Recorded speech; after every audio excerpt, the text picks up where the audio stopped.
I want to get right into it, and I want to begin to introduce our wonderful panelists. So I'm going to begin with Max. Max, we want to first and foremost welcome you to this session. If you can introduce yourself, let us know exactly what you do, and over your life, what has been the greatest financial advice you have ever received. Max, welcome. Oh, oh, thank you, my brother. I appreciate you having me. I'm super excited to talk to all of you guys. My name is Max Sanchez. I'm a personal finance expert. I've been in the finance industry for 2 decades. And Josh, I know it's hard for people to believe because they look at me and they're like, you're so young. But the truth is, I've been doing this for 20 years, man. And what I've been doing is educating people on financial literacy. I help families or individuals learn how to build and protect their wealth by teaching them simple financial principles that unfortunately we're not picking up at home or through school. So I'm excited to be here because we're going to be able to share a lot of information. One of the advices that I got in regards to my finance, the one thing that stuck out to me when I was young was I was educated on understanding that debt and how to use it, and making sure that I never use debt to acquire a depreciating asset, something that over time is going to lose value because I was promising my future dollars to something that was losing value every single day. That has to be the number one thing that I learned in a young age that changed my financial life forever. Wow. Wow. Awesome. Awesome. Love it, man. Thank you so much. Can we give Max a big round of applause in virtual land? Let Max know that we are super happy to have him here today. Thank you so much, Max. I want to move to our next panelist from Los Angelinos. Delphine, please introduce yourself. Let us know what you do and what is one word of wisdom. What's been the greatest word of wisdom as it relates to finances that you've ever received? Thank you. First of all, I'm excited to be here, and I always like talking about money. So you can always get me to talk about money. I work at Bank of the West. My title is Vice President of Diverse Markets and Business Development. But basically, it's a big title. But what I do is help create programs, strategies, and tactics to create first-time home buyers. So at the bank, I work with a lot of community groups, a lot of folks in the real estate industry to help first-time home buyers to purchase a home with a focus on low to moderate income individuals as well as minorities. My financial advice that I first got as a child that stayed with me forever, and I still practice this, is pay yourself first. So as I'm paying everybody else first, no, I'll come off the top first. Well, I get paid, and that for me comes in the form of savings and others. But since then, I am an avid saver and investor, and that information and advice has gotten me through challenges that I wish I would have known when I was in college. Wow. Awesome. Awesome. Thank you so much, Delphine. Can we give Delphine a big round of applause in virtual land? So excited to have Delphine here today. We're going to move out to Louisiana, down there in the dirty South. My man Julian, introduce yourself. Let us know what you do and what has been your greatest financial word of advice. Welcome, Julian. Thank you, Josh. My name is Julian Gordon, and I am committed to helping people create generational wealth, or what I like to call regenerational wealth. I do that primarily in the earthly realm. I do that through multifamily real estate, where people know me as Mr. Multifamily. I teach people how to buy their first multifamily home and achieve rent and mortgage freedom, where they never have a housing expense for the rest of their life.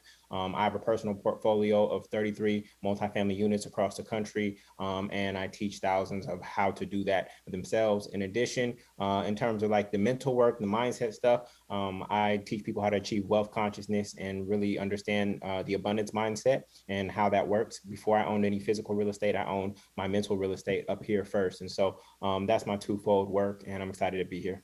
Awesome. And what's your greatest advice ever? Greatest advice is recognizing that nothing costs money. Everything costs time. When you start to see things as costing time, it changes how you actually use your money. For instance, a janitor may make $10 an hour, a CEO make $100 an hour. If they both want $1,000 iPhone, that $1,000 iPhone costs the CEO 10 hours. It costs a janitor 100 hours. It costs a janitor literally 2.5 weeks of work to actually get that iPhone. And so when you actually look at everything that you use money to acquire as costing time, it'll change the way you actually spend money and circulate it. Good. Awesome. Awesome. If y'all give Julian a big round of applause in virtual land, thank you so much, Julian. We're moving to the Northeast. Sandra, please introduce yourself. Let us know what you do and what has been your greatest advice ever when it comes to financial wellness. Well, good afternoon. Thank you so much for having me here. And Josh, I'm going to try to match your energy on this great Sunday afternoon. I'm going to pick it up. Sandra Richards, I'm at Morgan Stanley, been there for 14 years, managing director. I run our global sports and entertainment group, as well as our segment sales and engagement group, which is effectively focusing on our diverse and multicultural markets from a business development standpoint. But from the foundation of what I do is focusing on financial education, especially when it relates to the entertainment, sports and entertainment space. I think the greatest advice that I've received in terms of financial was just purely from my mother, who says, Sandy, you work hard, so you need to take care of yourself and enjoy yourself. And I think that that's one of the things, especially from coming from Jamaican parents who worked really hard and never really allowed themselves to have fun because they were taking care and had so much burden. They knew what it was like, and they didn't want that burden to be on me. And so that was what I received from my mom. Just enjoy myself. Awesome. I love it. Thank you so much, Sandra. Give Sandra a big round of applause in virtual land. Awesome. Awesome. Now we're coming back to the West Coast. Terrence, man, introduce yourself. Let us know what you do and what has been your greatest word of advice as it relates to finances. Hey, everybody. Good morning from here on the West Coast. My name is Terrence McLaney. I have my own financial services practice focused on education, but addressing issues in investments, retirement planning, and insurance. So managing or mitigating risk through insurance and then wealth accumulation. I would say that the best advice that I've received is not necessarily financial advice, but it's applicable, I think, financially as well. Is an inch of movement is better than a mile of intention. And so it just talks about incremental progress towards whatever your goal is. Oftentimes we have these ideas, we have these goals, but we're not necessarily progressing towards them. And so understanding that, you're not going to necessarily get there all in one day, but a forward step is better than thinking about taking a step or intending to take a step. Awesome. I love it. I love it. Can y'all give Terrence a big round of applause in virtual land? Thank you so much, Terrence. We're getting ready to jump into this. I'm going to ask this first question, and whoever feels free to go first, please feel free to go. But we're going to just jump right into it. My first question is this. On the call right now, we have first-gen students. We also have some professionals. And this is the first question. As a student, what are 3 specific things that they can do now that could position themselves for financial wellness in the future? Again, they might not have a lot of money, but there are some things they can do right now that would position them. And if you were to advise them today and you were to position them for financial wellness for not only them, but also their families, what are 3 things that you think are incredibly important? And whoever wants to share first, please share, and we'll get this thing started. Okay, Max, we'll let you share, and then we'll just move you out the room. Let's go. Listen, that's a phenomenal question that a young individual should have. And I will tell you the very 3 things that you should do. Number 1 is become financially literate. Make sure that you get fundamentally sound and understand in 3 main areas. Insurance, understand how insurance works, why you should have it. Number 2, debt, if you have it, how to get rid of it. It is the number 1 cancer to your finances. It's the thing that destroys most people. And number 3 is understand that when you do have money, how to make that money go to work for you. Okay, so number 1 thing is financial literacy. The second thing is to have a written financial game plan. You must have a step-by-step written plan of where you're headed, even though that plan can change. Okay, nothing is ever written in stone, right? Because life throws things at us, right? But you have to have something that you're working towards. And number 3 is I would strongly recommend that you work with someone that can guide you and coach you and help you navigate through your adult life in this world of finance. Don't try to go at it alone. Even though you're getting informed, have someone that you could kind of spitball ideas with and ask them questions to see what they see and if you guys are in the same alignment so that you can keep moving forward and achieve the ultimate goal, which is financial I freedom. love it. I love it. Awesome. Yes, Delphine. Yes, take it away. Yes, I would add first is to examine your relationship with money. What did you learn about money, growing up? What did you see? Examine what that relationship is with money.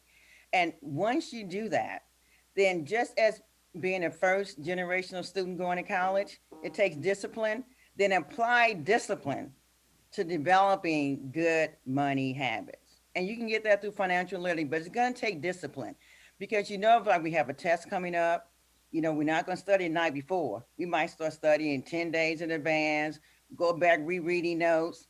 Same discipline that you're applying to get educated and get out of school, apply that same tenacity and discipline to understanding your relationship with money and where you want to go, with that money. And for me, it's always pay yourself first. Put a little something aside. Do not spend everything. Take some of it and put it aside for you, even as a student, because in college, I remember working at a department store. Check wasn't a whole lot of money, but I would take like $20 and put it away. And before I knew, I had a little bit more money. I put a little bit more away. But that was to help me live and have fun. So when breaks came, I can go visit friends. My best friend was in New Orleans. I wanted to go to Mardi Gras. I have friends on the East Coast in college. So at least it gave me the money to be able to go during the summer or during breaks to see my friend. But developing strong habits through that discipline. And you got to learn, how do you feel about money? If you're a person who's seen it being spent all the time and you really don't have a great relationship with it, then I say, sit back, examine that, and get the discipline to be where you want to be. But definitely, as someone said earlier, I think it was Julie, it starts with the mental. Definitely start with the mental aspect of it and that discipline to get there. I love it. That's awesome, man. Y'all drop it. I think Julian's shaking his head. You must have something, Julian. Yeah, so especially given that we're speaking to first generation students, I got to keep it 100 with you all. You cannot take money advice from your parents. You just can't. You cannot take advice about acquiring wealth from people who are not wealthy. And this is not a shade to your parents. Your parents have worked hard to put you in position to be where you are. But in order to accelerate and actually create generational wealth, you're going to have to access new thought, new people, new mentors, new information that actually gives you access to how money works. Given that, the next question I would encourage you to explore and make it a research question is not how much money do you want? Everybody thinks they know how much money they want. The question that you need to explore and need to figure out is, what does money want? If you figure out what money wants, then you become more attractive to money, and money will become a natural part of your experience. So what qualities in an individual does money want? What kind of actions and behavior does money naturally gravitate to? And what types of things do people have that money is attracted to? And so when you change your relationship to money, then you'll find yourself being more attractive to it. I believe that we should never work for money. You should never work for money. Money should work for you. They're called dead presidents, and your responsibility as a steward of any money that you get is to actually give cash consciousness and actually put it to work. Benjamin Franklin, Alexander Hamilton, George Washington, they're supposed to go to work for you. You cannot save your way to wealth. Now, I know we have some banks here, but I have to make you aware that you cannot create wealth by putting your money in a savings account. Right now, savings account is yielding 0.03% interest, okay? Using the rule of 72 divided by 0.03, it'll take you 2,400 years to double your money in a bank account, okay? Now, be very aware of your programming, because you've been taught to put your money in a piggy bank. That is programming. Scripture says you cannot give your pearls to swine. Your pearls is your money, and swine is banks. And they're literally taking your money and multiplying it by 100 and making money off of you in that way. Your money has to circulate. You cannot hoard money. You cannot save money if you really want to become wealthy. If you want to become middle class, you can save money. But if you actually want to achieve real wealth, you're going to have to learn how to release money and circulate it so that it is working for you and it is coming back as a return on investment. Awesome, awesome, awesome, awesome. So much in that So I conversation. wanted, can I Yes, chime oh in yeah, on one yes, of oh the yeah, things yes, it's, yes, your show, yeah. about money in terms of that? One of the things that I wish someone had said to me when I was a college student is figuring out what's your why. What are you trying to achieve? And at the end of the day, when you have, everyone's doing these vision boards or these goals, then you have a greater roadmap as to how you're going to get there. Certainly, everyone is saying, great things here. But if you understand what is your why, what is your purpose, I think then money will fall into its place. Everything else will fall into its place. But when you have your roadmap and understanding where you're going, one of the most powerful things I saw, and I don't know if you all get a chance to go on Instagram and look at Issa Rae, who created Insecure, and she put up her first vision board and walked through everything that actually was actualized from that vision board. It was very, very powerful to see. And it was actually one funny part because she had a picture of like I don't know if it was Drake or somebody. She said, I don't know why Drake is on my vision board. I never got with him, but he's on my vision board for some reason. But everything else has come to actualization. So I think that that is one of the things that when we impart in financial education is just starting with where do you want to go? What is your why? What is your purpose? What are you trying to do? And certainly at 20, you're not thinking about what's my legacy, but at each age and each stage, it's going to change. But start with a foundation of understanding where you want to go. I love it. I love it, man. Y'all dropping it. Y'all dropping it. I love it. What about you, Uh, Terrence? yeah, so I'll bring up the rear, and this gives me an opportunity to emphasize some things that were said already. So I think what's important, and it's been said a couple of times, is just exploring your and understanding what formed or what experiences formed your relationship with money, understanding that when you are examining your relationship with money, you're thinking back to sort of the things that you saw, the things that were demonstrated or modeled for you. Think of it in the context of not good versus bad, but healthy versus unhealthy, because you can have a good outcome come from an unhealthy mindset or an unhealthy viewpoint, and that will limit you moving forward. The second thing I would say is educate yourself about how money works. There's a wealth of information. Find a trusted source. Um, Educate yourself. Do some research. Figure out how investments work, how real estate works. You know, what are sort of the ways in which taxes are going to be a part of the situation or your financial situation. Live beneath your means. I think that's very, very important as you sort of uh, are establishing and having access to money that probably you've never had before with, being a young professional. And then lastly, I would say build or protect your credit score.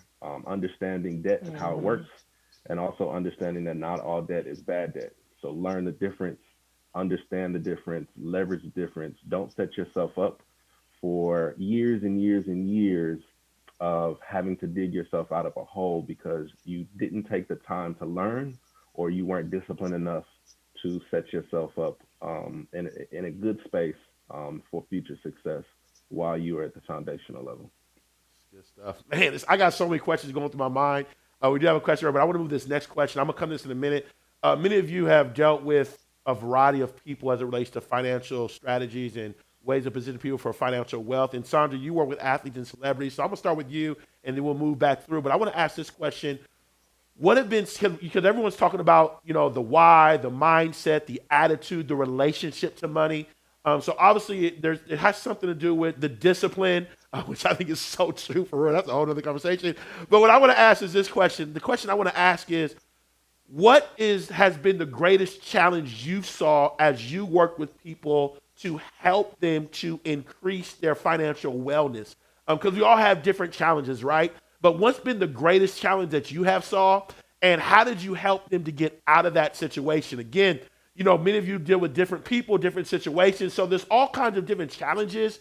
What is one that you're able to share? Because I know sometimes it can be private, you can't share everything. What is one that you Mhm. can share that may relate to someone here that is listening, that they were in that spot, but you can bring them out of that spot and be in a better place? And I'll start with you, Sandra, and we'll move throughout the panel. So the interesting thing is, I work with many of our advisors across the country that are dealing directly with the client. So I run the business of it, and sometimes I'm in the conversation just from a business standpoint of connecting directly with the client. But one of the challenges I find that our advisors have is one, making sure that their client can stick to a plan and understanding the meaning of the plan. And the bigger thing for them is the power of saying no. And because you're going to have, and just like in first generation family, and I've had my issues myself of understanding that because your contract is public when we're talking about athletes, anybody can go look up and see how much somebody's making for a year, what fines they paid, except for endorsements, but contract. So everything is public for them. So everybody's going to think he got a $10 million contract. He must have $10 million in his hand. No one's doing the math that Uncle Sam got to get paid to and all that other stuff. And everyone's going to come to you with the idea of the laundromat, invest in some club or X, Y, and Z. And you have to have the power to say, I understand my financial plan. This is where my plan is saying I'm going to lead. That is not going to help me get there. So at this time, unfortunately, I can't invest. And what I found is our advisors actually play the no for them, and they play the heavy when they're not capable of doing it, especially to family members, your mom, your dad, your cousin that bought you some kicks while you was out there about to go play ball at AAU and was investing in you and wants to, get a return. You feel compelled from your heart to want to give back to someone. But if you want to sustain what you have, you're going to have to learn how to say no. I love it. I love the power of saying no. Come on, somebody. Woo, discipline again. Saying no. Delphine, you got anything for us? Max. Yeah, I would say. I'll go Delphine first, then you, Max. Go Delphine. Oh. Yeah, no, and I would say I agree with what Sandra said about saying no, but also it's saying no to a lot of stuff. Saying no to not getting 5 or 6 credit cards and they're giving to you. Saying no to accumulating a lot of debt. So the no is one side of your brain is like, oh, I want this, I want this. Oh, what do you need? So I always tell folks, make a list of your wants and a list of your needs. And those two lists are probably going to be, one's going to be shorter than the other. And then you focus on your needs. But you got to say no to a lot of things. I just going to use myself as an example. When I was in college, and I had a credit card, 2 or 3 department store credit card, gas credit card, I think it was Exxon Mobil or somebody, and another credit card. And it took my father one day to say, I got this credit card and I owe, $200. He said, how do you owe $200 on a gasoline credit card when you don't own a car? I was like, what? Yeah, that makes sense. I was filling up his tank in his car. I'm like, well, I need to fill up my own car.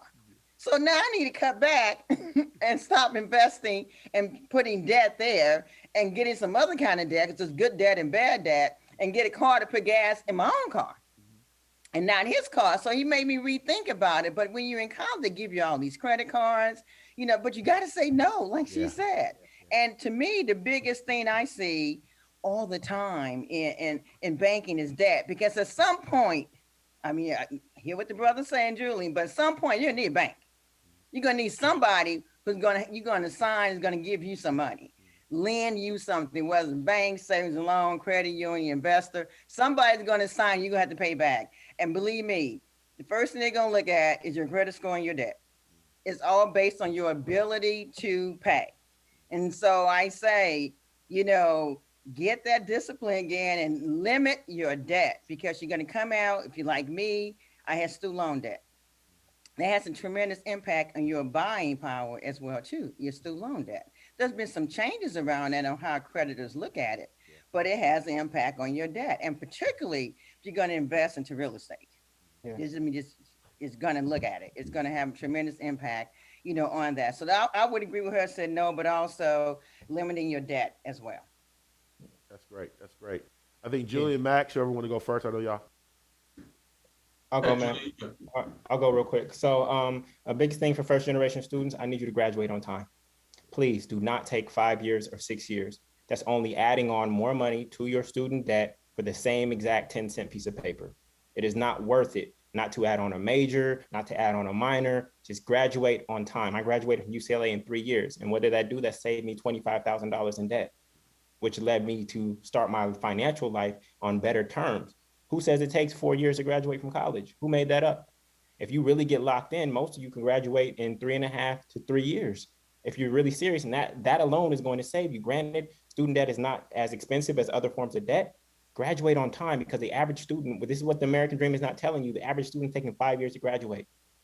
So I just want you to lock in and graduate on time. Do not try to change your major just because, oh, I want these. Like literally 2 words on a piece of paper, on a 10-cent piece of paper, is not going to make a difference in your life. Finish the major that you started and get out on time. The second thing that especially in regards to our relationship to money, I need everybody in first generation students to know that money is not evil.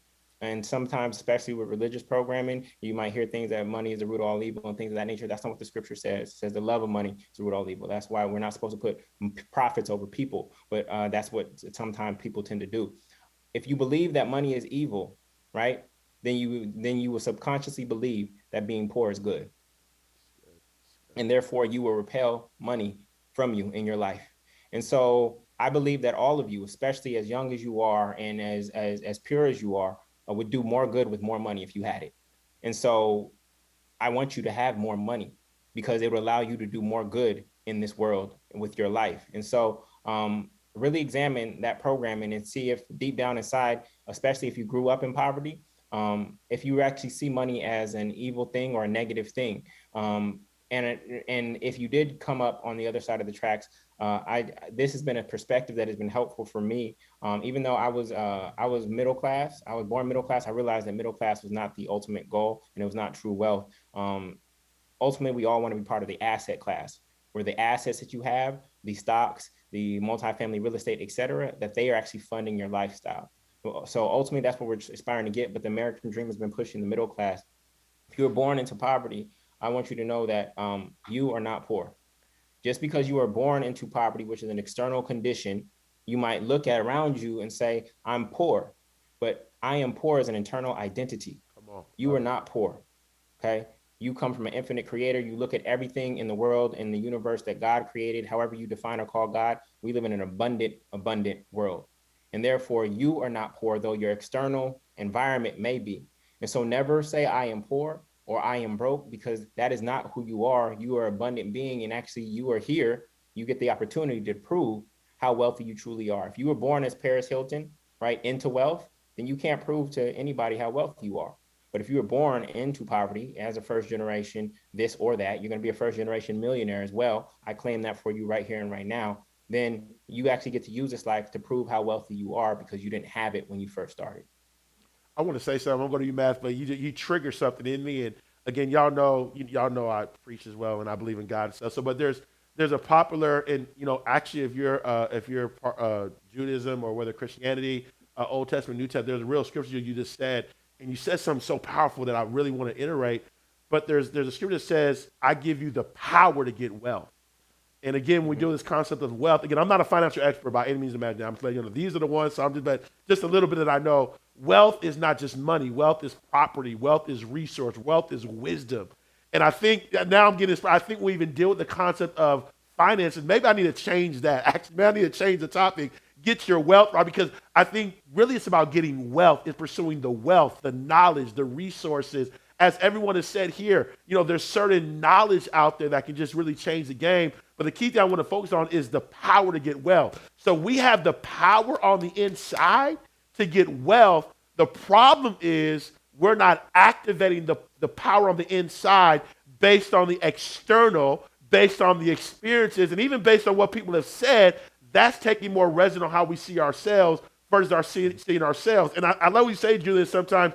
Who defines poverty? Who says you're poverty? Who says because of your financial situation that you're broke? Because I know a lot of people, and I know a lot of people that may not have all the money. Again, I believe wealth is not a problem. I don't have as much. I want you to get money. But, man, they are living life like in abundance. And so, man, I just wanted to you just got me triggered on that about the power on the inside. But I know Max has something to say, maybe Terrence.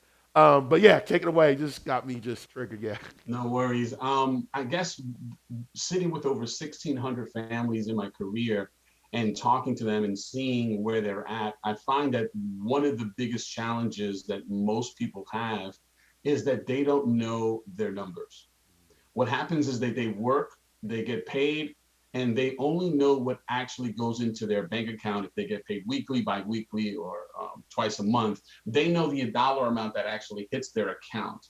but they don't understand that there's money that they've earned and they don't really understand where it goes. So they don't really know their numbers. They don't know how much they spend on food. They don't know how much they spend when they go out. So the one thing, the number one challenge I see is people just don't know their numbers. And the very second thing that I see is that we sit inside of a society that kind of leads us, but doesn't educate us. So what I mean by that is, as soon as you get of age and you start getting a paycheck, they tell you to go down to the bank and open a direct deposit. So you get a checking account, so you get direct deposit. Then they offer you a savings account. At your job, they give you health insurance. Then you got to buy a car, so they get you car insurance. Then they give you a credit card as soon as you step on campus. Then they give you student loans. Then you get a job and they give you a 401k. And you got all of these financial products. You have all of these things that you are signed up for, that you have, but there's really no fundamental education on how to use these things as a tool to get us where we ultimately want.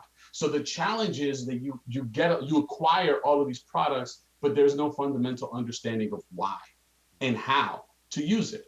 And the last challenge, I mentioned, people have a lot of challenges, but the third and big challenge that I find is everybody wants financial freedom. It is the hottest word right now. It's the most trendiest thing right on Instagram, right? Financial freedom. And when you talk to people, when I talk to my clients, I ask them, hey, I want financial freedom. And then I ask them, what is it?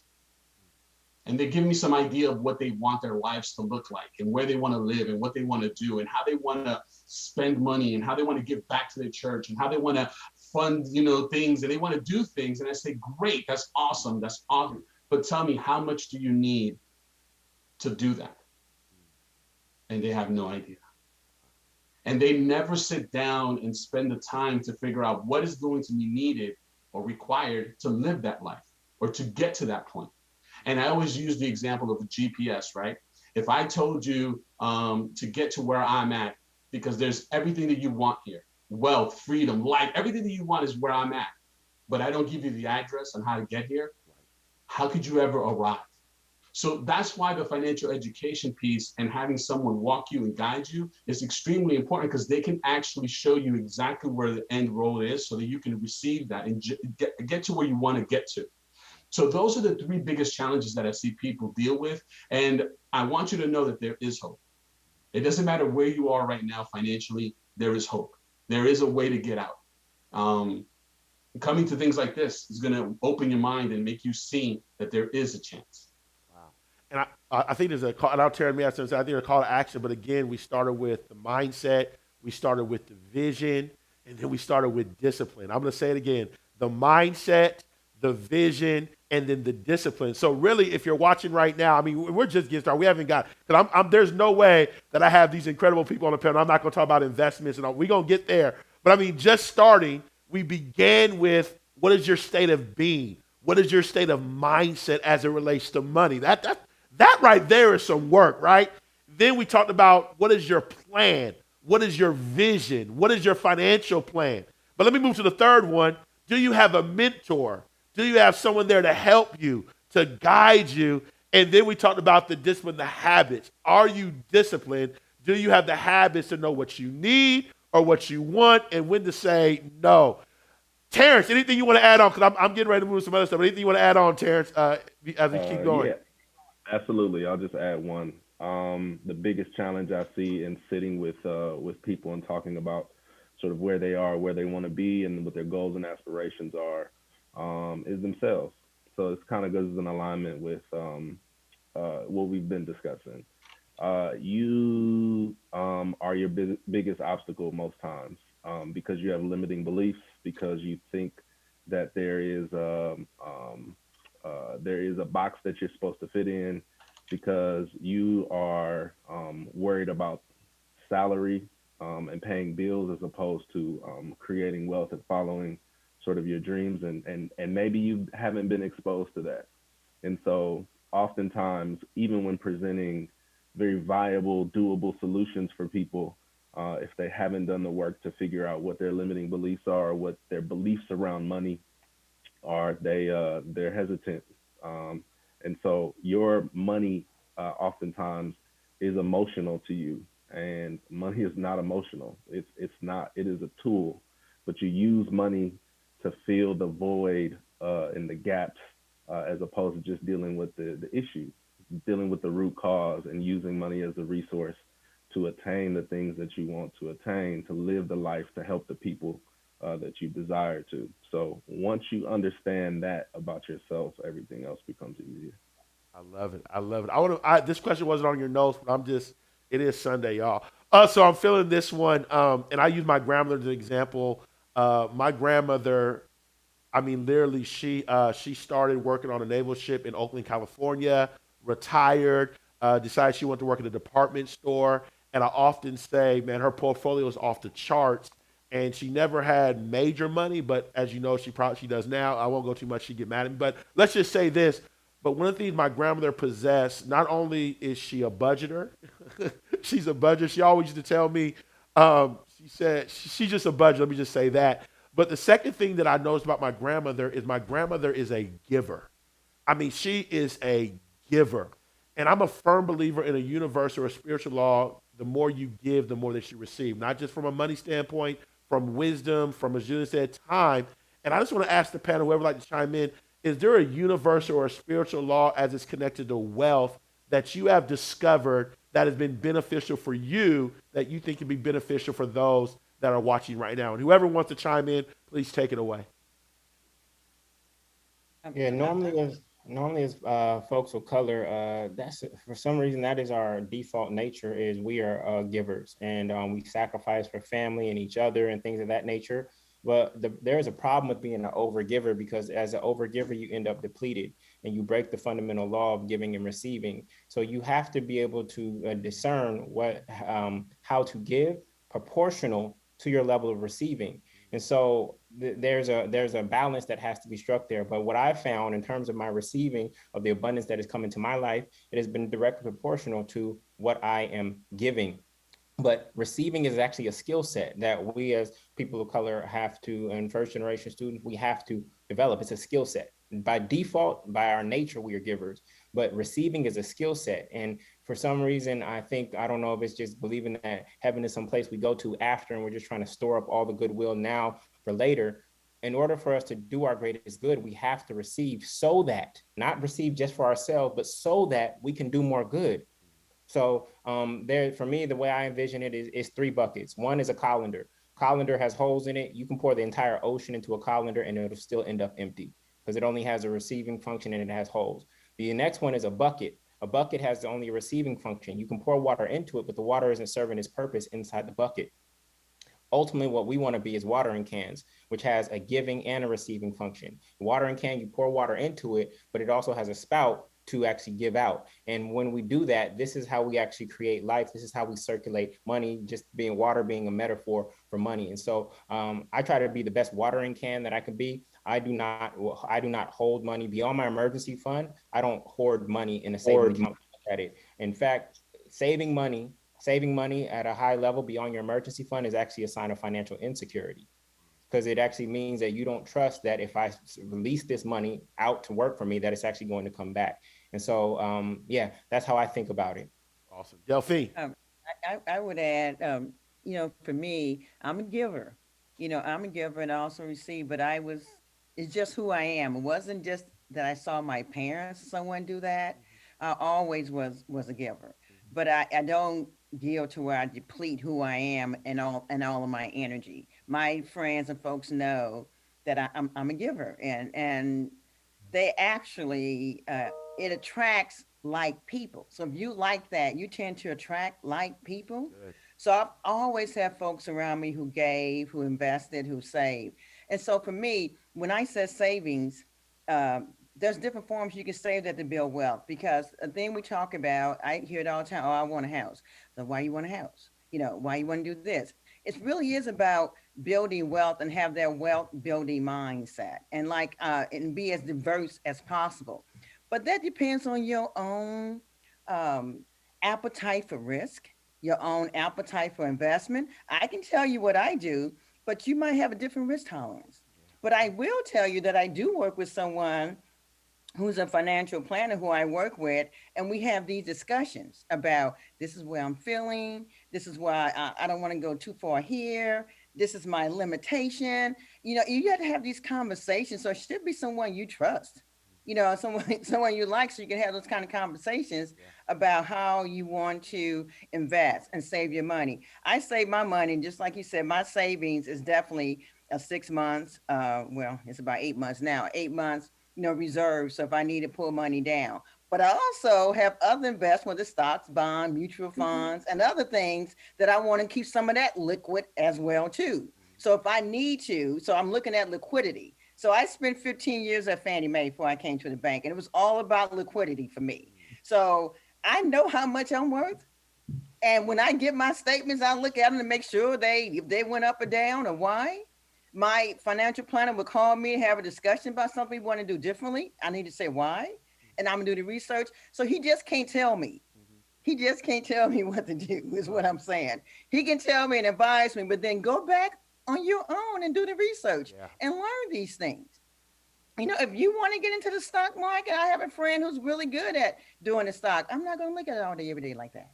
I'm not going to play with it like that. That's not my tolerance level. So find out who you are, your investment style, how much risk you want to take, and then what do you want to do in the future? I already had a plan that said, when I retire, I want to have this amount of, I want to be able to make this amount of money, every year. This was going to cost me to live on. And this is what I want to do. I'm a traveler. I travel the world and I want to see all of it. So I do a balanced lifestyle for me. You might do something different.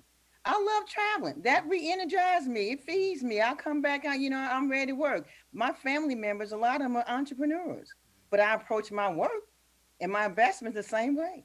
I might work for someone, but my mental thinking is like an entrepreneur. So you might want to be an entrepreneur, and that should be an option. You should explore that. I did that for 5 years and was successful at doing it.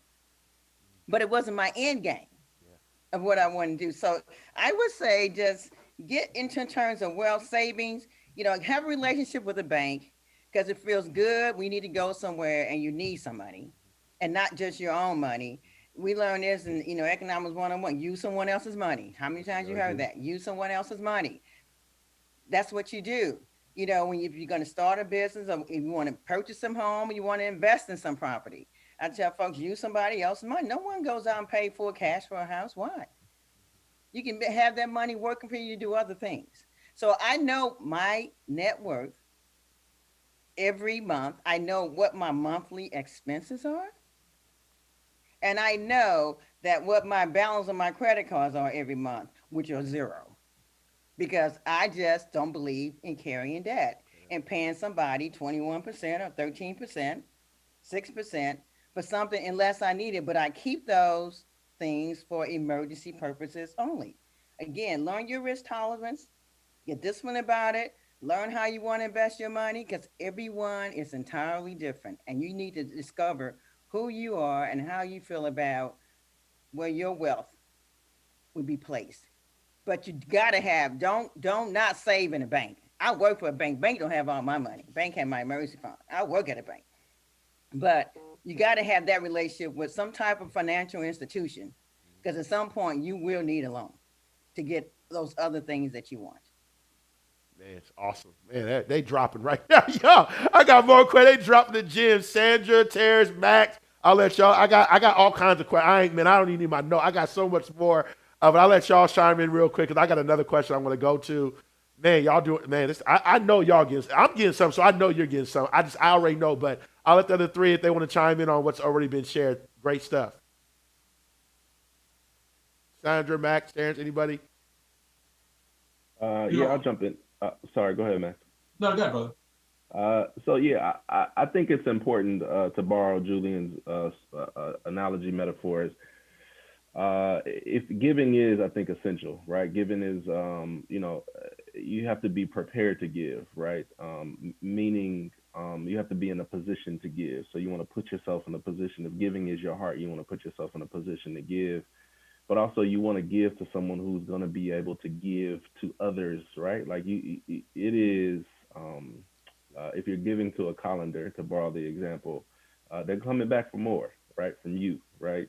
As opposed to giving to someone who is then going to use whatever it is that you gave them to bless other people, to give to other people. So it's important teaching people, especially people that are wealthy, and teaching people how to get their own is important as opposed to just giving to them because they're in need in the moment, right? So, Josh, you mentioned it Sunday, right? So, teaching people how to fish is far more important than giving them the fish, right? So, it is, it is, I think, essential to understand that when someone is in need, of course you step up to the plate, but long term, you're going to be more beneficial to them if you teach them sort of what it is that they need to know to create it for themselves. That's great. That's great. And just to chime, I'm sorry. Go ahead, Max. No, ladies first. You go, Sandra. You go, Sandra. No, my thing was just in just looking and listening here and just reevaluating the situations that I've been in since I've been in college, is even just looking at the people that I'm around. Because if I'm continuously being around people who are constantly asking me for something, asking, and I'm giving, and I feel depleted, something is wrong with the choices of the people that I'm around. And I need to change my circle, and my tribe needs to change. And as you continue to elevate and grow within your space, you're going to have to cut some people off and understand that they no longer serve that kind of purpose in your life. Not that they have to give you something or be there and have to, but if you want to get to a certain place and you realize going down this road with this group of people constantly depletes you. I remember being in my apartment. I lived in New Jersey, and there was a group of friends that I had. And every time they came to my apartment, they left. I had a headache. I couldn't get up out of bed. I couldn't see. And I said, something is wrong here. And it was like, they weren't feeding me. They were taking from me. And I was giving and giving and giving, and I wasn't getting anything in return. And nor did I have time to replenish myself. And so at some point I said, no, this can't be. I can't do this. And I had to make a very hard decision of cutting them off. And some of them were my sorority sisters. And so I had to cut them off. I still speak to them or whatever, but I have to let people play a certain role in my life in different ways that it doesn't deplete me. Because if you're going to continue to be a giver, and if you're giving, not looking for anything in return, you really have to protect yourself and protect your space and protect your spirit. That's great. That's great. And as first generation students, as the one who quote unquote made it out, you all have to be very aware of that, because some of you are going to make double, triple, quadruple, 10 times more than your parents ever made. Some because of where your parents and family's understanding of money may be, and this is not to any fault to them. This is not talking down about them. It's just given the dynamics. Some of them are going to be asking you to borrow from your student loans, and that's a no-no. That is a no-no, because that debt and that burden ends up coming back on you. And I know these are people you love and that you care about, and you want to see them well off, but you have to be mindful of the meal ticket mentality. For some of you are perceived as the meal ticket, and you have to be able to say no and create healthy boundaries and empower them. If you were not there, they would still figure it out. And so you don't always have to be the superhero and try to close that gap for them in the moment. We always find ourselves having to be the Avengers. Well, I would just add, for me, it's a little different because I was different. And I'm very unique in my family. If they call me, they know it's a no, unless it's something really dire. I have no problem saying that. My family, no, I'm not the one. No, seriously, I'm not the one. But I'm the one to elevate them to my level. Right. So I was not the first to go to college, but I was the first in my family to graduate from college. And after that, the others went back and finished. So the same thing is, you can elevate your family. You can share that learning with them. Some might come on that journey with you and be good at doing that, but others might not. Keep that in mind. Doesn't mean they're bad people. We don't love them. We just put them over here and still love them afar. But I brought some of my folks up to me, and I have friends who I'm trying to catch up with, because you need to have those. So bring those behind you, but don't spend the time. They're not there. They're not ready. Their mind not there. Keep it going, but don't assume that they're not trying to learn from you. Because I've had some friends, I'm like, girl, one more time. And guess what? She learned. Yeah. I had to sit down with her and show her. And so sometimes your parents work so hard to make it better for us, they didn't have the opportunity of someone to sit down there. So I would say I've learned a lot about money from my parents. And I don't think I'm anomaly at all. My mother knew how to save and invest, and For them, it's about that pension. Well, you're not going to get a pension because that's over with. They don't give those anymore, but for them, I saw my mother work hard. And right before she's get a pension, they let her go. That just taught me about money and what I need to do. No fault to herself.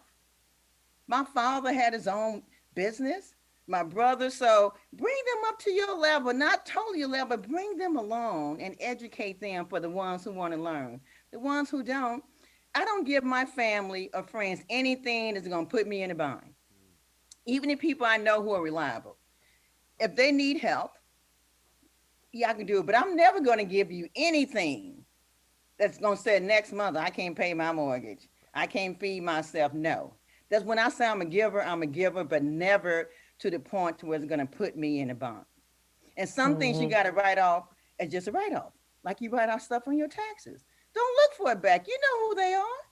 Just, here, I don't have that. Here's this amount. I don't have that, but don't look for it back. So don't be mad. If you're going to be mad, don't do it. Don't give. But some things I do because I know who they are. But I bring folks up to my level as much as I can in a gentle, loving, caring way. And not saying you got to be like I am. But I'm that tough love in my family and my friends. They want to know. Most of my friends call me when they want the truth. Well, I'm gonna need a Delphine sitting on my shoulder when I'm talking to some people. Exactly. I need to find her. That's we connected. I am. So just be loving, gentle. Your parents did the best they could, shared enough information, but we can do everything right. But with systemic things that are in the system that are built, racism, the tax law, you can do everything right and still sometimes not be there. Just because of institutional things that are happening, over the years and policies and things in place. But there's a way you can get there. But just be loving about it and keep it moving, and don't start no bad habit you can't keep. That's good. Woof. Max, I know you had something to say, but they came in and brought it. I'll keep it short and sweet. I just think that, I look at everything from a leadership standpoint, and, we're talking to first generation colleges. And I just think that, a hand that's closed can't receive and can't give. And a lot of people think that they have to give with money. And sometimes I kind of show people that we got to start a habit of giving, right? And receiving. We have to understand that that's something that's, a universal law, that we must give and we receive. So I like to get people in the right mindset of giving. Like, there's so many people that are attending this bonus day that you created and you opened up to people.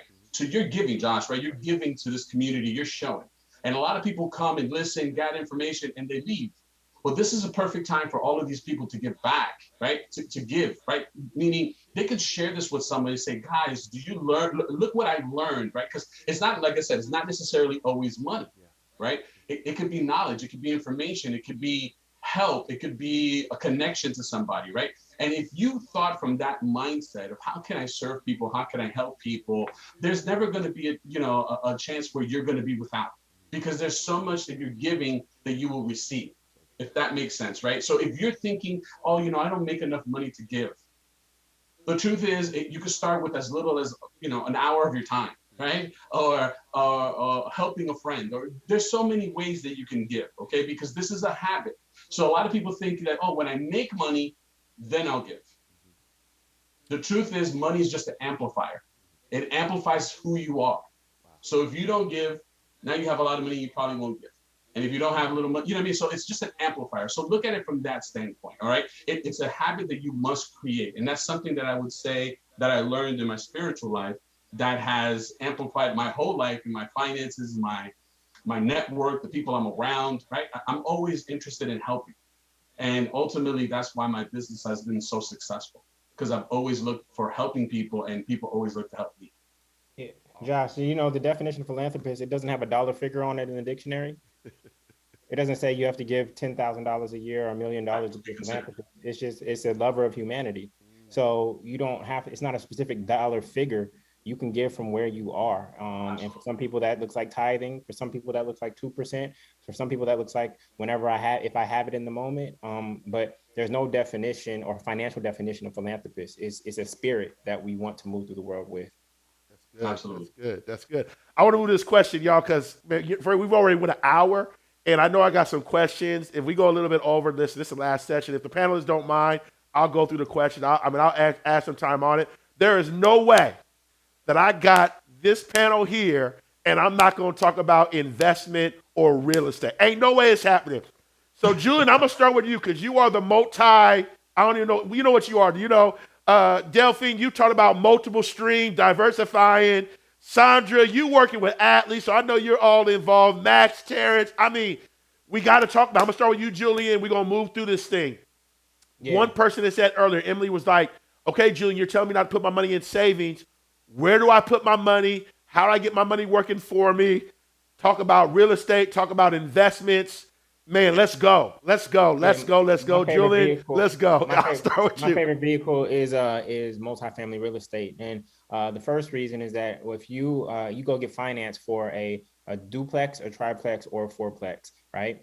It's the same exact bank. You can go over to Delphine, and she can finance you for that. Once you get to 5 units or more, that's a commercial loan. That's a different type of loan. But you can go get a fourplex right now and achieve rent and mortgage freedom. That's exactly what I did in 2013 in Brooklyn, New York. I bought a triplex there. And since 2013, I have not paid a housing expense at all. Not property taxes, not a mortgage payment, not interest, not insurance, not utilities, because the rents from the other units have covered everything. And I've continued to do that over and over and over again. And that's one of the fastest ways to get to freedom is by getting your housing expense off the books, meaning that you never pay for housing ever again. For most Americans, that's 35% of the money that comes into their house, whether that is rent or a mortgage. A lot of people think that a single family home is an asset, and that's very dangerous to think in that way, because at no point does a single family home ever pay you unless you sell it. Now, if it did happen to appreciate, I'm happy for you, but that appreciation, most of it is only going to cover the interest that the bank earned off of you during that time. So so that's why I'm so heavy into multifamily real estate, and I teach people that. So I have a duplex here in New Orleans, $300,000 FHA. The FHA loan, you can acquire that for 3.5% down. So that's $10,500. You can acquire that. You can go sell some T-shirts on campus. You can do a lemonade stand. Whatever you got to do, you can come up with $10,500. Of course, you're going to need six months of consistent income. So for many of you, that's going to be after you graduate and you've been gainfully employed.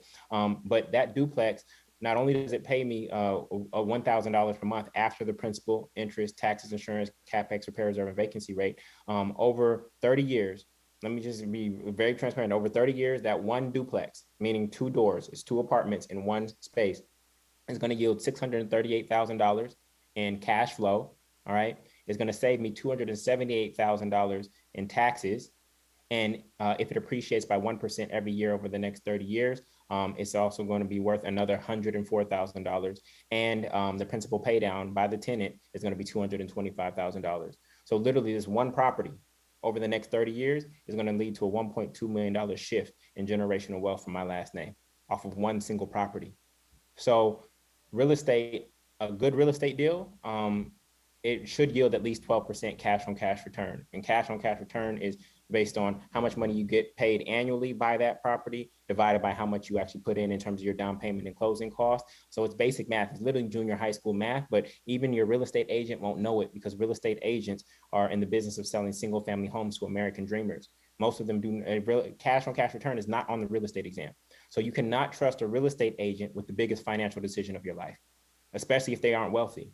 So you have to be very mindful. You have to be educated when you're going into making this particular investment. But this is why I have so many multifamily properties myself. I'll continue to expand that portfolio. Once those mortgages are paid off, my daughter in 30 years, she'll have $25,000 per month in passive income every single month for the rest of her life because of these assets. So the name of the game is assets. That's why I told you about the asset class earlier on. And I've been able to build that portfolio in just 7 years. Okay, so 7 years of sacrifice to set myself up and my last name up for success and generational wealth. That's the power of multifamily real estate, and that's the asset class that I focus on.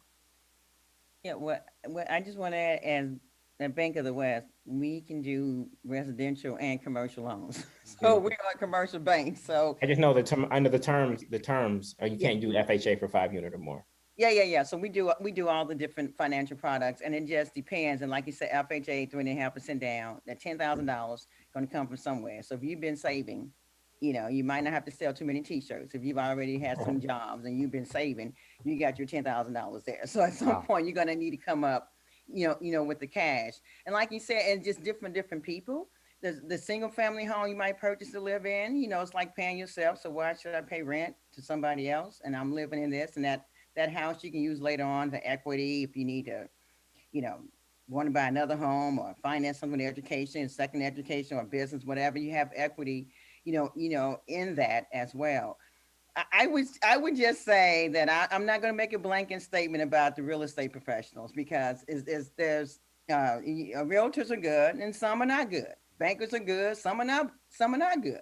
So you're going to find that across the board. But learning, about real estate as much as you can and what it's going to take. I've had friends and I'm, advise some of my friends, I've had investment property and you can do that. Some people like now live in their home and have other invested property, single family, it's not multifamily. And now I'm working with one of my friends and she's got a really good job and she can gain so much equity in her home in the mid and the Central Valley that she's going to take it and pay off her home in San Diego. So now she's not going to have anything but taxes and insurance, on her property. And she's thinking about, want to retire so I can retire early and that way. But at the same time, that property she has in San Diego, someone was renting it. So, she was getting fee income from that and then using that to pay down some of the equity in her home in the Central Valley. So it's a lot of things you can do. Just figure out which route you want to go.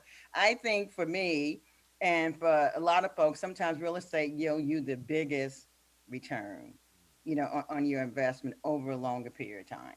So you might have some real estate you want to invest in, but I also said there's stocks and bonds, there's mutual funds, there's different things that you can invest your money in. I don't believe in just one only, and I work in real estate, so all my money even not in real estate. But you do real estate investment. So I believe just in diversifying and having different vehicles because all of them got different risks. When 2008 happened, I was working at Fannie Mae when the market crashed because of housing. Folks bought homes at a higher value, then the market crashed and they lost money. But I tell folks, you got to be in here for the long haul. Folks was like, oh, my 401k or my stocks. I can tell you that I've had some investment that when that happened, I lost 30-40%, and now I got it triple, even more than what I even lost. So you got to understand the whole risk taking. There might be some times where there might be some loss, but there's different vehicles. And I would say that real estate is definitely one to get in. You can start with your first home or you can start with a duplex, or a triplex. You live in one, rent out the other two till you get enough income. But again, you're going to have a job and be stable. And you got to be able to show they're going to count the rents that you're going to get for those other two units that you might not be living in. Or if you live in one to start with and then rent out the other, that rent could go towards your payment is going to help you qualify for more of a home. So I think real estate is a great investment. Like I said, I've been in real estate for years. It's a good way to do it, but I don't have all of mine in there. That's just my risk tolerance. It's just the way that I want to operate. I do have stocks, and I do have bonds. And how do I figure it out? I'm like, where do I spend all my money? It's like, think about it. When the pandemic hit, toilet paper was like in reserve. You can't even get it. So I'm going back, looking at some of my mutual funds and said, well, hey, what companies I have in this mutual fund? Let me see what's going on. And biotech, I'm not greedy, but let's see what's going on with that. And I might do this for a year or 6 months and then move. But you have to be educated on it, get a good financial, advisor. And then in real estate, I would say look for a real estate professional because they can tell you what's on the market. And some of them, on private, make sure you get the right one, interview them like you interviewing your financial planner or anybody else. Just don't take their word for it. But I would say there's some good, real estate professionals out there. And I work with some of them. I work with them now. But think about your risk tolerance and where you want your money to go. And I like diversifying my portfolio. And it's just my way of doing things. And you might want to do something different. And I would say this, I'm in South Florida. I'm telling y'all right now, I'm not in real estate, but I would definitely encourage you to be a real estate agent in South Florida because there are some real estate agents out here, not even for some knowledge, just their customer service. I mean, Max knows what I'm talking about. He's in South Florida. Delphine, I don't know if you know, but the customer service out here is, for me, from my, I'm not saying everyone, it's horrific. I'm like, yo, if I just get into real estate and just have good service and treat people good, I'm gonna bring in clients because the customer service is, I You mean, build competition. I'm just saying, just from my experiences. But I did want, there's a couple of questions, but I don't know if Max or Sandra or Terrence want to add to the conversation because there's been a couple of questions I want to chime in from the audience. Max, Sandra, or Terrence, did you also want to piggyback on what we talked about as far as investments, as far as real estate that you'd like to add to the conversation? I'll talk about a little bit. I teach how to buy real estate class. Look, I love real estate. I'm in the investment world. I believe in real estate. I believe in business. I believe in investments, the market.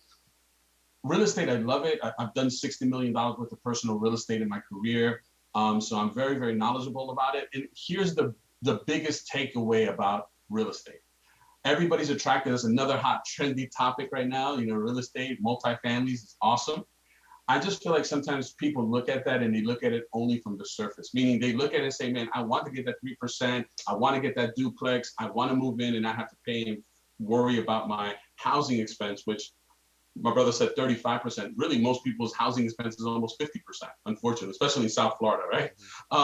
What I always try to educate people is that they first have to build their financial house, meaning they need to learn how to figure out themselves and what they're doing with their dollars, okay? Because to get to that $10,000 down payment, there's a lot of journey that you have to go through financially. And that journey is going to build habits, is going to put you in discipline, it's going to get you to the right space of mind to get to that point. Because getting into real estate is, if the average loan is a 30-year loan that people are taking on. So you need to understand that you're going to get into a financial product that's going to tie you for 30 years. Even if you try to pay off faster, 15 years, you're still signing for 15 years. So I always stress people, look, you need to understand your personal financial house. Understand where your dollars are.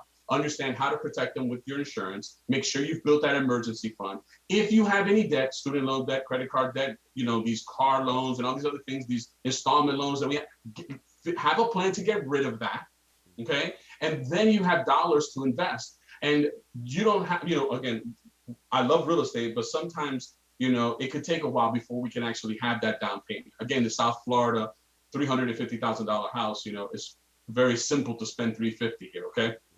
So 3%, 12, 10%, I recommend people to get between 10 to 20%, and then the down payment and all that. So you can start investing dollars before you get into real estate.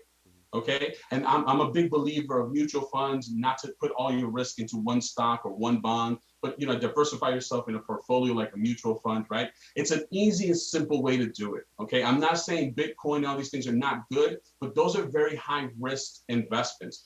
Investing in Robinhood, all these things. I'm not saying they're bad. It's just please be informed before you jump into those things and understand that you're taking on a large risk because you're putting what we say, all your eggs in one basket. Okay. So I recommend, in my financial how to buy real estate class is understand how to build your personal financial house first as you build towards being an investor in real estate or even owning your own first piece of real estate. That's great. That's great. Sandra, Terrence, anything you want to add? I know time is coming, but anything you want to add real quick before we move on to? I'll start going through the questions. I'll let the I want to go through the. I just want to touch on I think this is budgeting, sort of real estate investments. A couple of key things for me is budget is important, but it's only aspirational and somewhat of a waste of time if you don't keep score, right? So just saying what you want to spend and not actually checking to see if that's where your money is going it sounds good. It feels good to say you have a budget, but if you're not sticking to it, if you're not following up on it to see if that is what you're actually spending on a monthly basis, weekly basis, then it's kind of you're wasting your time essentially. So a good exercise just to write down whatever it is that you're spending on a daily basis. You see, it's a lot easier to swipe the card than it is to peel cash off, or pay from your pocket with cash. So just understand that. Learn the difference between saving to spend and saving to save. I think it's a huge difference. So just understanding saving doesn't always mean that it should go in a piggy bank or a savings account, right? But saving money is very, very, very important. But often we were raised to save to spend, not to save just to save. And then lastly, I would say educate yourself on the principles of whatever you're investing in. Money is emotional for a lot of people, but knowledge regulates emotion. So don't get yourself into a situation in which you are acting out of emotion. That is where a lot of people sort of turn an opportunity that could be positive for them into something that is a negative experience. It's because they made a decision out of emotion and not knowledge and not education. Awesome. So real quick, our time is almost here. We're already at 12:30. So for the next 10 minutes, if the panel's okay. I want us to go through these rapid questions. I see 18. I don't know, but Mike, if you could just bring them up. I'm just going to ask the questions that come in, the ones that I see on the screen, and 30 seconds, real quick, and we'll just start moving through them. So first one, what should I? No, we already answered that one. I'll go here. Start with Jordan. Here's a question. The stock industry is booming amongst the working class right now. What is the best way for us as college students to get involved in stocks and see results? What stocks are best to start investing in right now? 30 to 45 seconds. Whoever wants to address that question, take it away. If I can just jump in there, there's a concept: time in the market is better than timing the market. So while you are sort of trying to gauge what you should invest in, but based on what's hot now, go again, principles. I'm going to go back to principles. I'm going to go back to foundation, understanding what investing really is, what it means, what you're trying to get out of it, what your risk tolerance is, what your time horizon is, and really understand that time in the market typically, if not all the time, trumps timing the market. So jumping in when it's hot violates it violates a principle of investing. Essentially, you just bought at the height as opposed to bought on sale. Yeah, it's going to be almost impossible for you to identify individual stocks by yourself. It requires the research of a dissertation to really understand what's going on behind the scenes in the company. And even then, you still don't know what's going on behind closed doors. So one CEO's decision could affect that stock. First and foremost, you just need to be educated about what you're doing. And as Terrence said, you don't want to buy in a boom, but you can go ahead and start to learn the game and understand it. But just to be clear, the S&P 500, I know people have been pushing indexes here and things of that nature. The S&P 500 has only grown at 4.77% over the past 20 years. Has it had 30% years? Yes. Has it had negative 30% years? Yes. So over the past 20 years, it's performed. A lot of people tell you that stocks grow at 10% on average. It's just not true. The S&P 500 has been 4.77%. You can run the numbers yourself. So just know what type of return you are seeking to get. Remember that with a stock, you actually don't have control over what's happening. All right. It's kind of out of your hands. You get control when you get in and when you get out. But beyond that, you don't really have say. Like Warren Buffett, he can call up Tim Cook at Apple if Tim Cook does something that's not agreeable with him. So taking advice from investors that are at this level who have the levers that you don't have, you just got to be mindful of where you're at in the totem pole when it comes to investing and how you're able to influence your own portfolio. To piggyback off of Julian, I would say the only thing that Julian is on point with what he's saying. The only part is there that it's not only the CEO that can make an effect on the market. Like the company could be a successful company doing very well. If the people that don't want to own it sell it and they start to dump it, it starts to affect the market too. So it's not just you learning about the financial statements of a company. There's a lot more that's involved in that. Okay, so Julian was right on that. Just that part was missing there. That everyone needs to know that the market is what dictates the market, not the companies. Now they have an influx. They can create some emotion and create something to change the market, but really it's the people that want to buy it or sell it. Right? Everybody saw what happened to GameStop a couple of months ago, right? A lot of people just started buying it and just raised up the price. Okay, so going back to the person that had the question, I will tell you this: the first thing is when I hear you say that, what's the best stock to jump into? All that goes is a red flag in my mind, and it's you're looking for gambling versus investing. You're looking from an investment standpoint. You don't want to. It's not about getting rich overnight. It's understanding how your money is working and how it's growing over time. That's why it's not about timing the market. It's actually being in the market long periods of time so your money can actually work and it's working behind the scenes for you. Awesome. Next question. Credit. We have a student that said, They go back and forth to school. They have no credit at all. Do they get a credit card? Do they establish their credit? I know all of you have something to say about that, but it's real quick. How do they do that? What do they do? 30, 45 seconds, real quick. Anybody want to respond to that question? Yeah, I would just say, yeah, get a credit card, but then make sure you pay it on time, understand the habits, don't max it out. There's some things they look at your credit score as one is going to impact it is the usage, the type of credit, and then how much you owe. So if you get a credit card, the limit is $1,000 and you owe 500, you just tank your credit score because they like you to see a third or less. So if it's $1,000, try not to go over $300. But they want to see how you handle it. The longer you have it and see how you handle it over a longer period of time and give you a great credit score. And take with someone who's got an 821 credit score. That's what my credit score is. Hey, there you go. And so they want to see how you handle it. Paying on time and not maxing out your debt will get you there over time. Just But put it's a long yourself- time. Sorry. Just put your cell phone on, get the credit card to start your credit history. Put your cell phone on it because you definitely pay that every single month. But there's no reason you should be using it. You should not keep it in your purse or your wallet. There's no reason to have a credit card when you don't have income to pay it back. So just put one bill on it so that you can start your credit history. But at this stage, there's no reason that you need to be navigating credit cards. And the one thing I will say, and again, I just would also just like to point out for full disclosure, I am not an investment professional.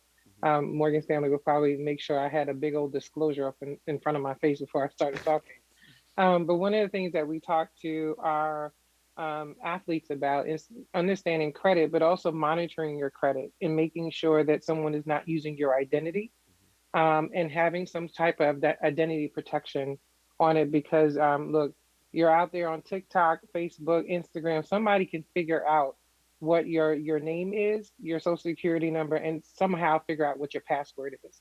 And so you realizing how much information that you're putting out there is actually giving people access to try to find out and take your identity. So that's the one thing that we do talk to players about is enrolling in some type of credit protection. And just in college, same thing. I mean, you're going to be green. There's going to be stuff. You're probably not even thinking, let's go figure out what my credit score is. I don't look at it every year. And those are the people that they're certainly targeting. Awesome. I'll jump in and just say really quick, please do not believe the myth that to get credit or to build credit, you must get into debt. That is a huge lie.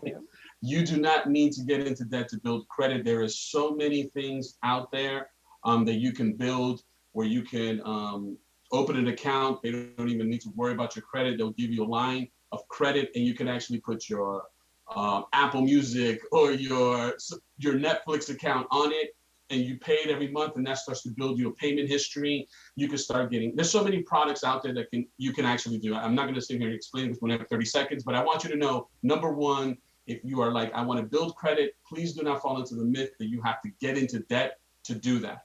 Work with someone that can show you, because there's a lot of fintech companies out there that provide products that allow you to get into building your credit without having to borrow any money for it. In terms of, first generation and protecting your credit, because, most times somebody wants you to co-sign on a home, co-sign on a car. That is absolutely, for me personally, a no-no.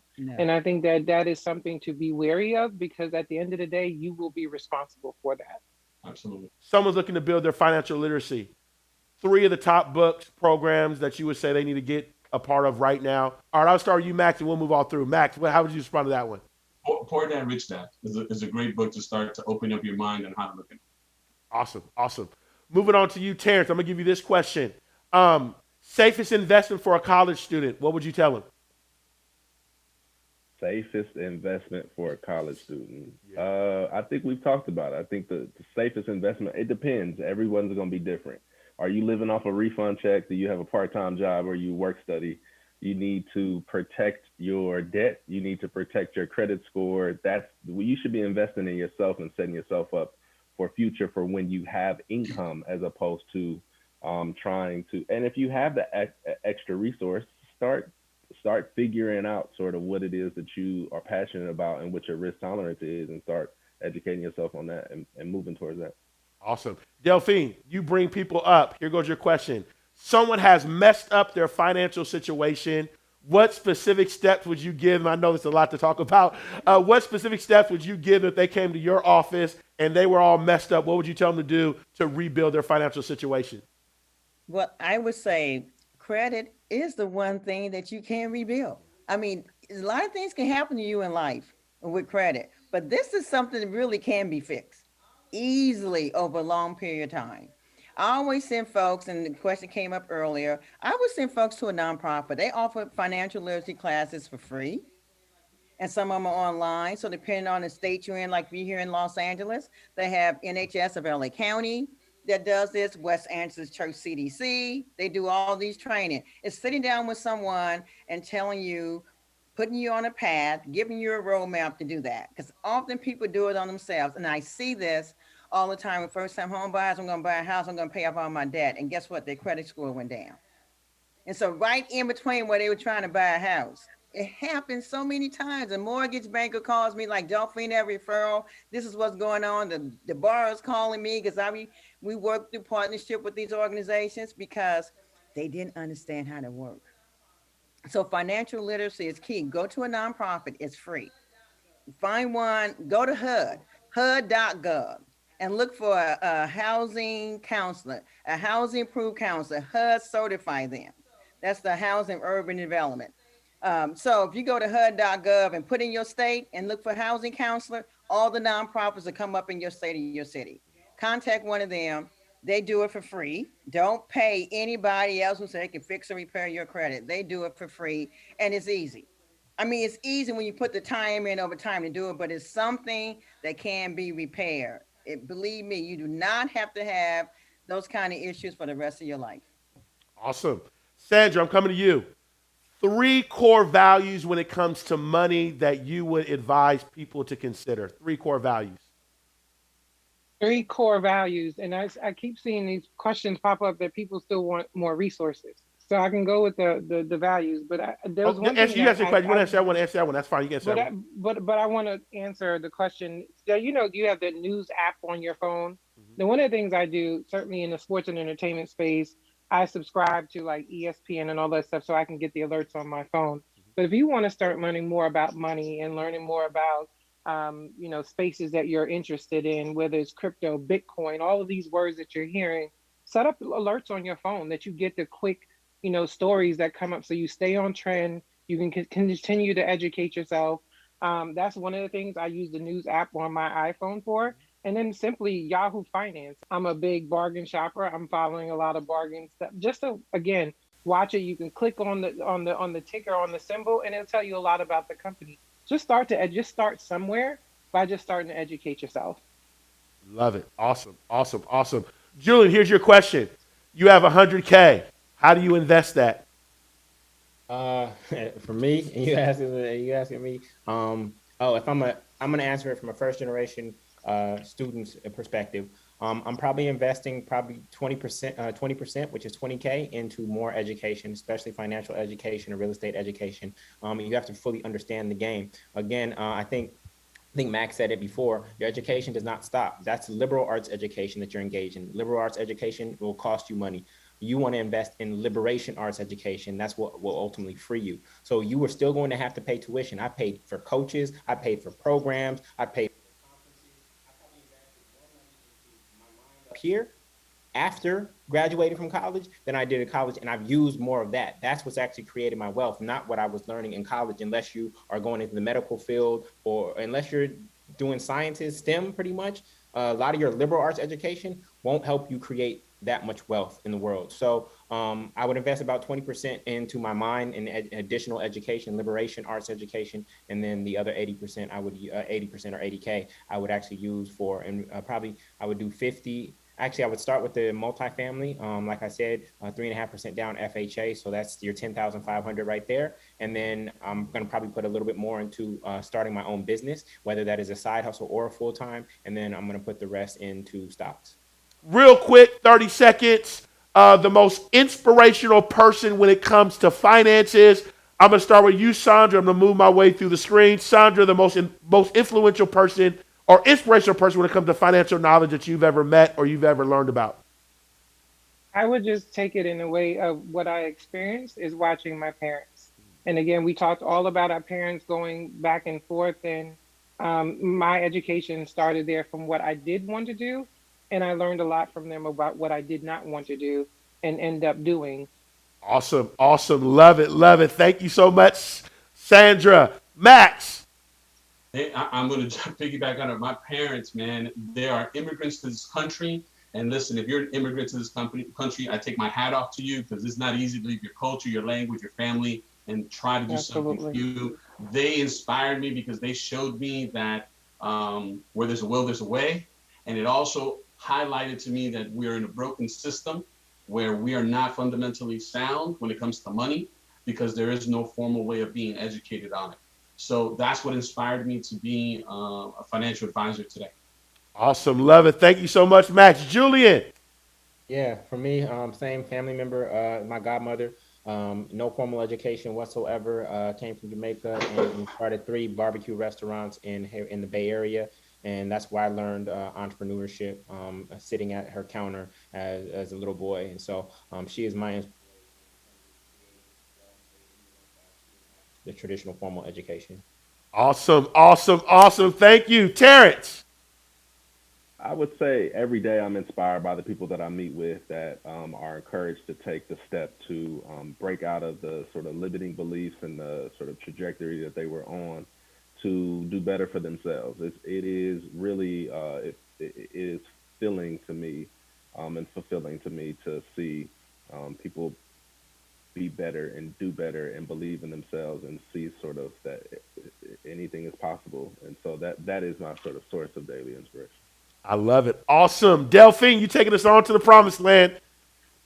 I would say my mother. My mother was definitely inspirational. The first one that took me to a bank, exposed me to money, saving, investment. My mother that's the core. And both of my parents, specifically my mother, and both of my parents are no longer with me, but they are, because the lesson they taught me about wealth building and finances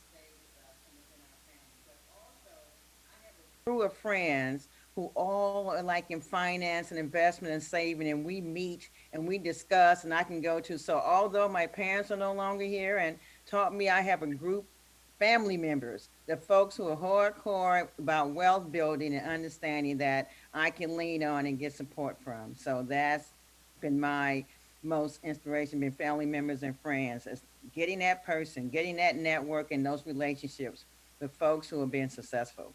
With doing, and even folks who are not successful, they taught me what not to do, as well. But that's my inspiration is my parents, and not everybody had that, but I was very blessed and fortunate to have parents, who actually taught us that. Awesome. Thank you so much, Delphine. Can we give a big round of applause to our panel? We want to thank y'all so much for taking the time today to be part of this wonderful discussion.